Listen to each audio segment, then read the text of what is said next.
Good morning, everyone, and welcome to the Falling Walls Breakthrough Conversations. With this unique format, which is realized in partnership with the Federal Ministry of Education and Research and Springer Nature, we hope to be able to take you with us into the minds and the experiences of the emerging innovators, the global science leaders, the outstanding scientists and science breakthroughs. This is your opportunity to engage in our discussion and interact with our breakthrough winners and our guests wherever you may be. I'm Hassink, Associate Editor at Nature Communications at Springer Nature, and I'm very excited to be with you today.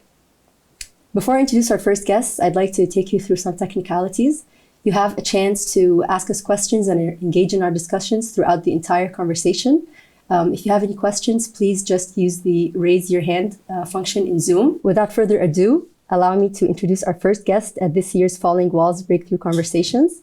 It's an honor to welcome Laura Hassink, who is Managing Director for STM Journals, which is short for Scientific, Technical, and Medical Journals.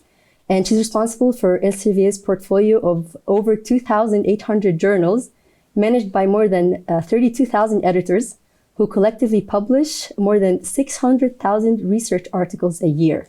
She's also active board member of the Dutch Publishers Association. And before her current role, she served as Senior Vice President of Publishing Transformation and played a huge role in accelerating Elsevier's substantial progress in open access publishing. Today, we will discuss her passion for understanding the needs of the research communities we serve and maintaining the highest quality and integrity standards in scholarly communications. Welcome, Laura. Thank you, Angie. Very nice to have you with us today. So first, I'd like to take you back to the very beginning of your career. You studied business administration and economics, giving you two generalist degrees that opened many doors for you.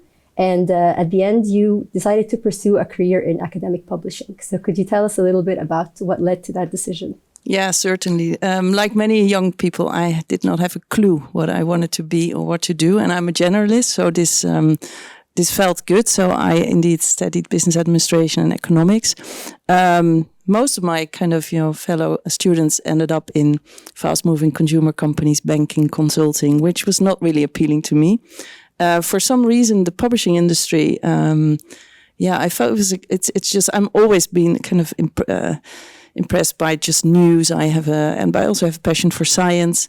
And there was this publisher, Elsevier, which, to be honest, I didn't know at the time, offered a graduate trainee program, which again, because I'm a generalist, felt great to be able to do many different things. So I started at Elsevier, and I never left. I honestly thought in the beginning I would stay like 3 years, move on.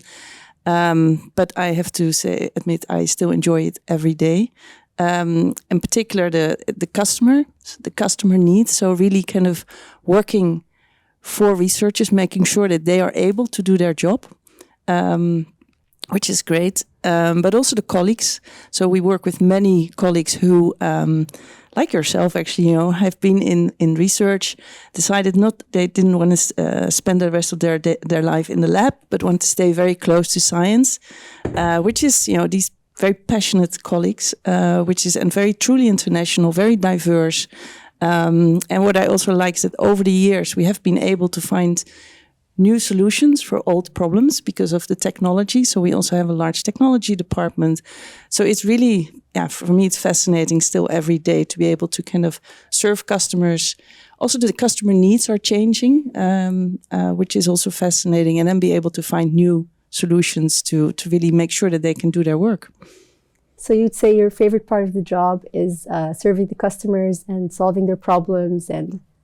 Absolutely, and do that with a group of colleagues who are very passionate about doing the same, which makes it rewarding every day. It's always nice when you really enjoy what you do.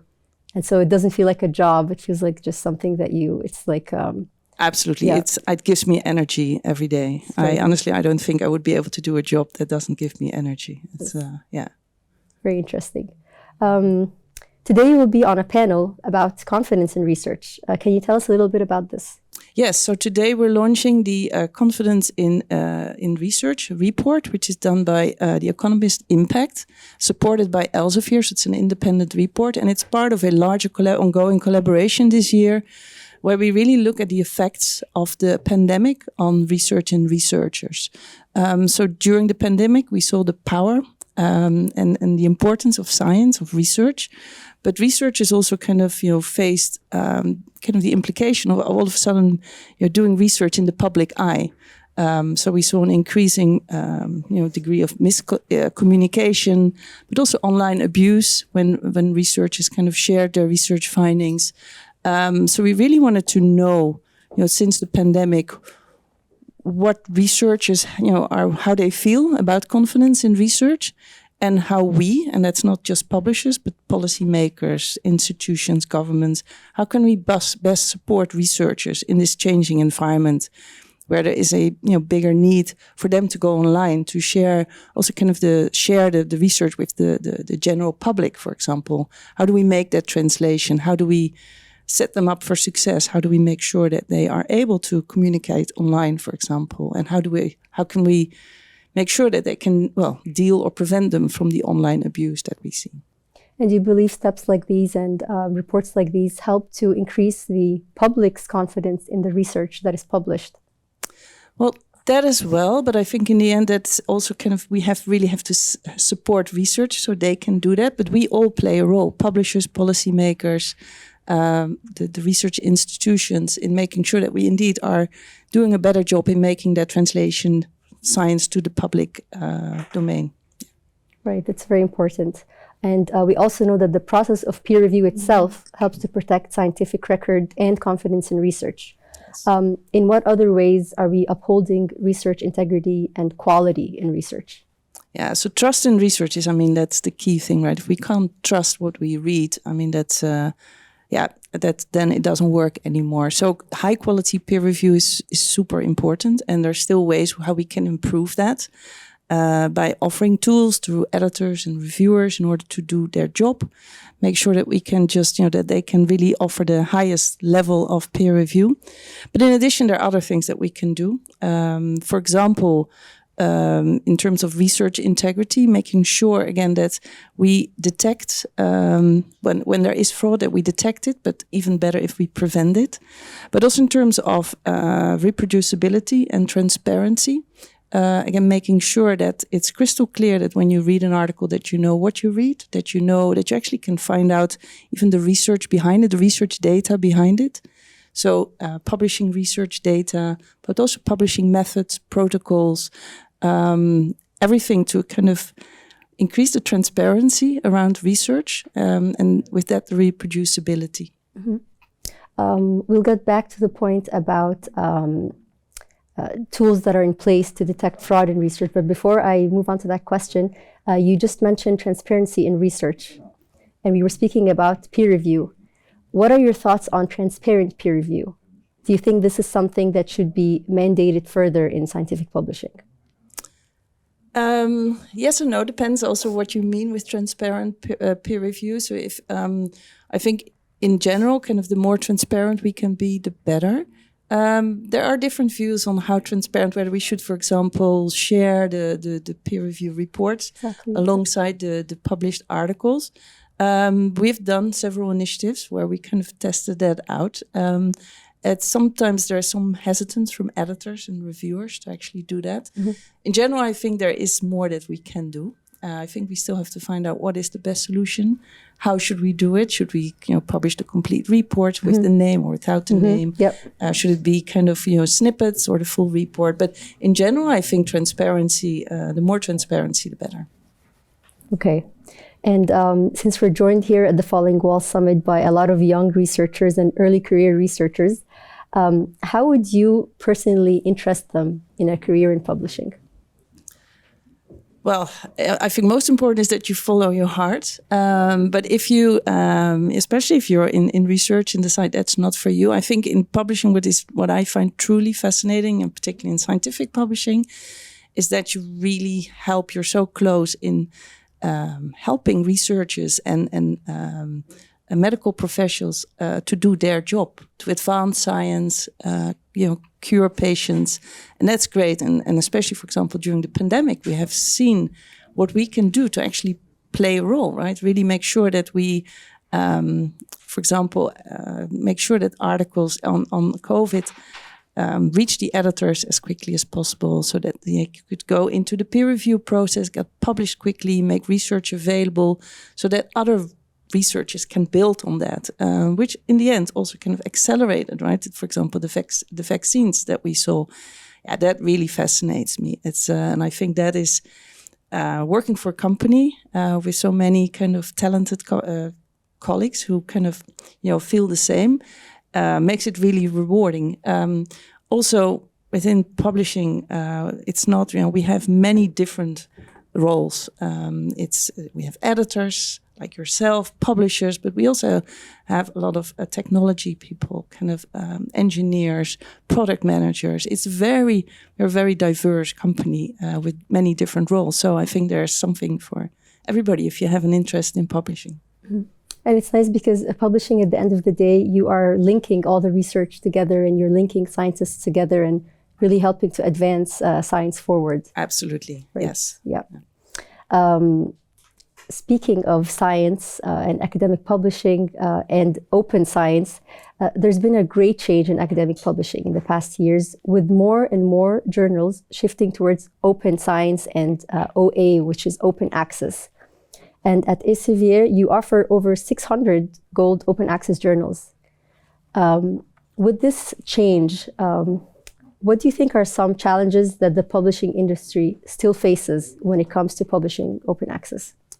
Yeah, so open access is a good thing. I think in the end, what is most important is that we enable every author who wants to publish their research, that they are able to do so, regardless of any requirements they have on the publishing model, open access versus subscription, but also requirements from funding agencies, etc. Right? So for us, that's the main goal. We want to make sure that every author who wants to get their research published, that they can do so in a journal that suits their needs. So that's why we publish many journals in many different subject fields, different quality layers, but also offering different publishing models or payment models, open access. So open access is where the author pays a fee upon publication and the articles made available for free. If they don't have the funds or they don't want to pay, then they can also publish for free. And then the article part of it, the journal offers a subscription model. And I think it's important that we offer choice. What we see generally in the publishing industry is that more and more, particularly in Europe, there's a need to publish open access. There's also kind of investment from governments to make sure that all researchers in the country can publish open access. So you see a shift. And I think we as a publishing industry, particularly the shift, the transformation is something that is sometimes challenging because you need to deal with different models. But overall, I think the transition is going really well. And we find solutions working with the different customers all over the world to just find solutions that suit their needs. I just want to remind the audience that if you have any questions, please let us know. If we don't have any questions, so let's continue. So I think we touched a bit about this at the beginning of our conversation, that the value of open access was one of the things that was very apparent during the pandemic, because it allowed scientists all over the world to access research and findings that otherwise would not be accessible to them. And besides this, what else do you think we have learned from the pandemic? I think there were many learnings from the pandemic. So if indeed, as you say, like Elsevier, but also Springer Nature and other publishers, we all made content freely available to make sure that researchers working on COVID-related topics did not have any barriers accessing the content. Really make sure that we also kind of really, where possible, could accelerate the peer review process without actually, giving in on the level of quality of peer review. I think other learnings of the pandemic is, I think it was a great opportunity for research in general. It really showed the power and the importance of research. But at the same time, I think, as I already mentioned, it also kind of made clear kind of, how difficult it is to translate science into something that is suitable immediately for the general public, point, right? Yeah. It's because science is not, structured. It's not. It thrives by kind of experimentation and it's always not a clear cut, right? It's kind of, and that's not something that's always well understood by the general public who wants clear answers, simple answers. Also policymakers, right? They want black or white, where sometimes research is gray or we're not yet there.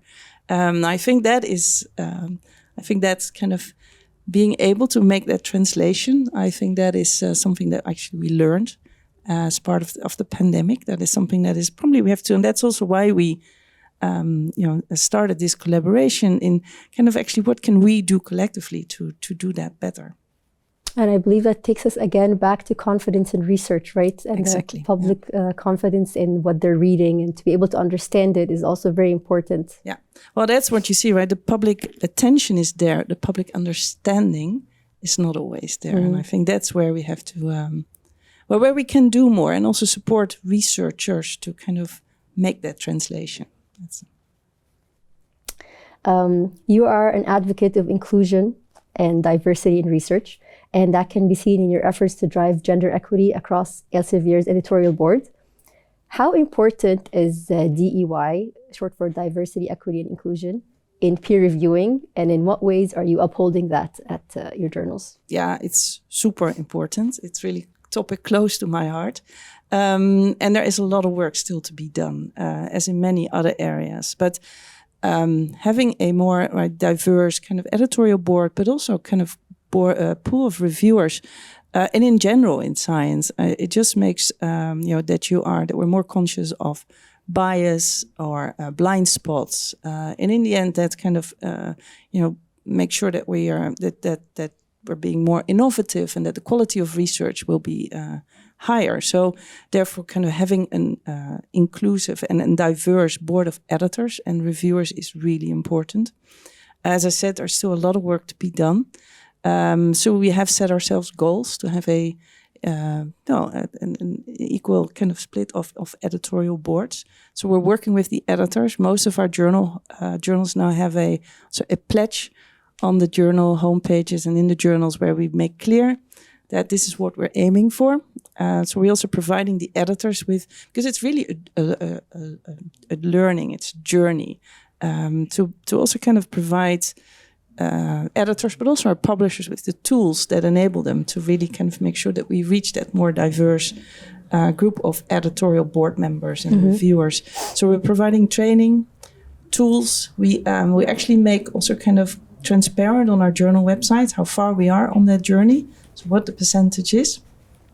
But also, for example, when we offer tools to our editors that enable them to find reviewers beyond their own network, because what you see is that our editors have a particular network which often is very similar to Yes. And sometimes you get in this loop of inviting the same reviewers over and over again. Yes, and it's difficult for them. They also tell us that it's not easy, that they simply don't know the people beyond their own network. So we have developed, making use of clever machine learning tools. We make it very transparent to them because, again, really important transparency.